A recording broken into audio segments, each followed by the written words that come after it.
Okay, so we're going to start with the ears. So the first thing you want to do is inspect the ears. And you can sort of palpate, look for any lesions, unusual skin tags, anything like that. You want to make sure you look behind the ears. It's a common place to get skin cancer. People don't put sunscreen back there and then they don't really look. So as the practitioner, that is your job.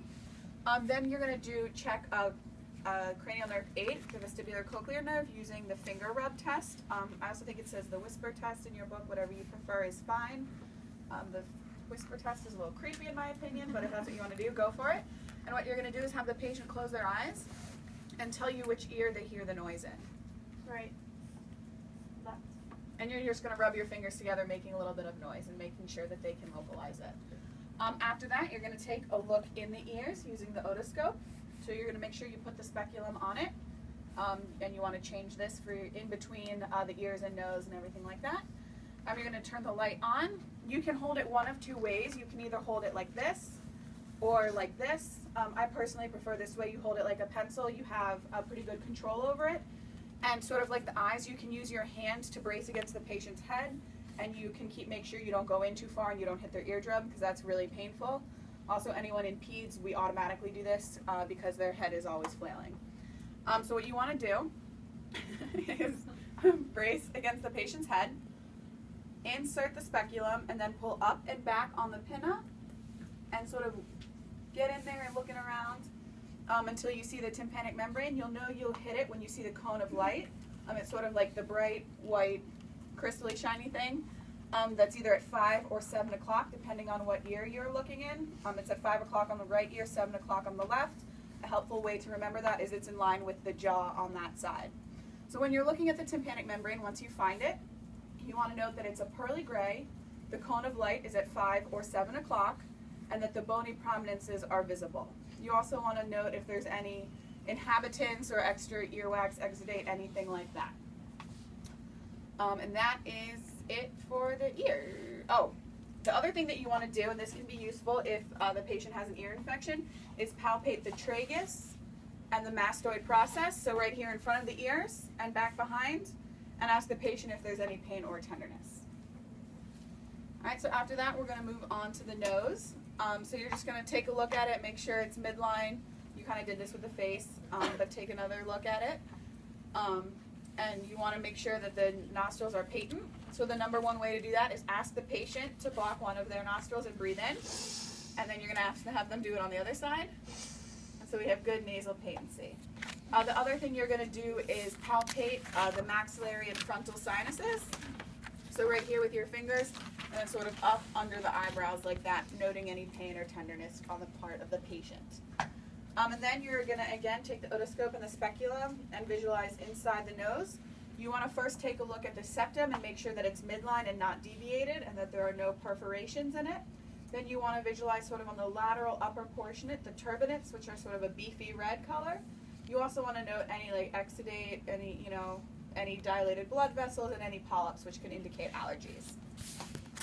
So you're going to have the patient dip their head back. You're going to insert the speculum, and you're just going to look right up there. The septum is quite sensitive, so you want to make sure that if you're going to touch anything with the septum, it is sort of more of the outside portion of the nose, just for the patient's comfort. And that is the nose. Okay, so after that, we're going to do the mouth.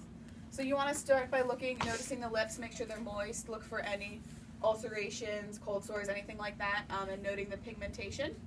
Then you're going to have the patient smile, and you're going to notice that she has excellent dentition. You're going to notice that she has no gingivitis, the gums aren't inflamed, no bleeding, nothing like that. So then you're going to have the patient open their mouth, and you're going to take a look at the buccal mucosa, which is sort of like the inside linings of the cheeks. You're going to make sure it's pink and moist, and again, note looking for any ulcerations, lesions, anything like that. While the mouth is open, it's a good time to look at the Stenson's duct, which is up by the second molar, and you just want to make sure that the duct isn't blocked, bleeding, anything like that, so you want to note that the duct is clear. From there, I like to have the patient lift the tongue and look for Wharton's duct underneath. Again, you just want to make sure that it's clear, and you can have the patient pull down their bottom lip. If you're wearing gloves, you can ask them for permission to do that. And again, just make sure there are no ulcerations, markings, anything like that. Commonplace for skin cancer, again, that gets missed. So after that, you're going to sort of look at the back of the throat. You're going to take your tongue depressor And you're going to have the patient stick out her tongue and say, ah. And when doing that, you're looking for a couple of things. You're checking cranial nerve 9, the glossopharyngeal, and 10, the vagus. You want to note that the soft palate is rising symmetrically and the uvula is midline, and that's how you know that those 2 cranial nerves are intact. While looking back there, you want to note the tonsils. You can grade them anywhere from a 1 to a 4+. Most adults, it's around a 1+. And you want to look for any erythema or exudate on the tonsils or the pharynx to make sure that there's no irritation, anything like that. The other test that you're going to do is checking for cranial nerve 12, the hypoglossal nerve. And for this, you're going to have the patient stick their tongue out straight, and you're going to make sure that the tongue is midline, and then you're going to have them wiggle it from side to side, noting a good full range of motion. And that is the mouth. Right? Yes. Okay. So from there, we're going to move on to sort of the neck area. So first, you're going to inspect the neck. You're going to look for any masses or palpitations, pulsations, anything like that that are visible. Next, you're going to palpate the trachea and just make sure that it's midline and non-tender, and it feels good. So then we're going to start with the lymph nodes. So there are 11 lymph nodes that you need to know. It's sort of easy to remember them if you do a set of 3, a set of 3, a set of 3, and a set of 2. So the first you're going to feel are the preauricular, so in front of the ear, and the postauricular behind the ear, and then down sort of at the base of the head, the occipital, near the occipital lobe of the brain. Then you're going to feel for the tonsillar, which are kind of like under where you would expect the tonsils to be, the submandibular, under the mandible, and the submental, right here under the chin. The next 3 are the cervical chains, the ones along the neck. You're going to feel for the superficial cervical, which is sort of in front and down along the front of the muscle. The posterior cervical, which is down along the back of the muscle, and then the deep cervical. So the deep cervical are kind of in and underneath the muscle. So for this one, you're going to have the patient tilt their head to the side, and you're going to feel for the nodes in the side where the patient is tilting their head to. It seems a little counterintuitive, but you're relaxing the muscles and you'll be able to feel the nodes better if anything's inflamed. So after you check that, you want to note that the nodes are non-palpable, that is a normal finding, or that they are less than 1 centimeter, mobile, and non-tender. And if there are any of those findings hold true, that's a normal finding. So after that, we're going to check the carotid arteries. And so for those, you want to check for a pulse. You want to note it, and it should be around a 2+, and you want to check on each side, and you want to do one side at a time so you don't put too much pressure on the carotids. And then after that, you're going to auscultate for any bruits. This occurs when the artery sort of thins and there's too much blood going through a hole that's too small. You'll hear like a whooshing sound, and that is bad. So the normal finding would be no bruits. So for that, you're going to use the bell of the stethoscope. You can either, for this one, you can see that it's on the bell because the hole is open. If you have one of the stethoscopes with the coverings, you can sort of tap to figure out like which side is on. And you're going to use the bell to listen. And you're going to ask the patient to hold their breath so that you can hear better. You are also going to hold your breath so that you remember to tell the patient to start breathing again. So I'm going to have my patient hold the breath, and I'm just going to listen to the carotid.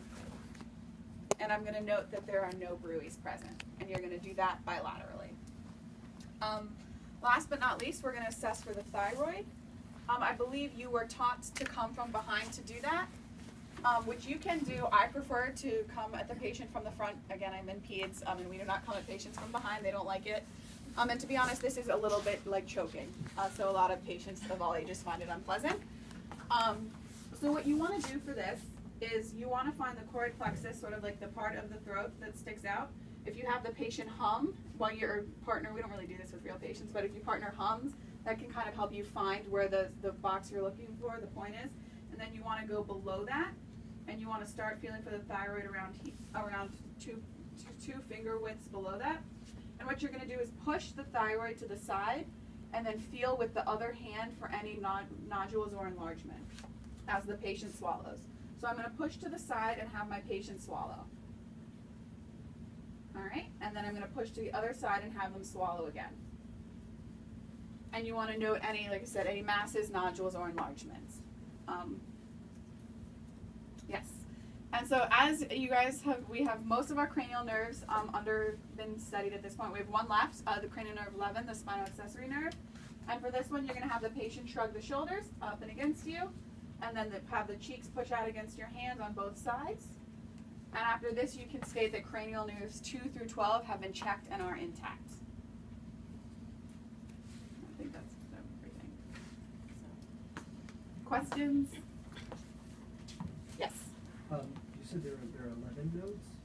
I think we So only- there are 11, yes, sets that you need to check. So preauricular, postauricular, occipital, Yep. tonsillar, submandibular, submental, superficial cervical, posterior cervical, deep cervical, and then supraclavicular along the top, and infraclavicular underneath the clavicle. Yep. They're written on the board. Yeah, they're up on the board. Okay, if there's no other questions, you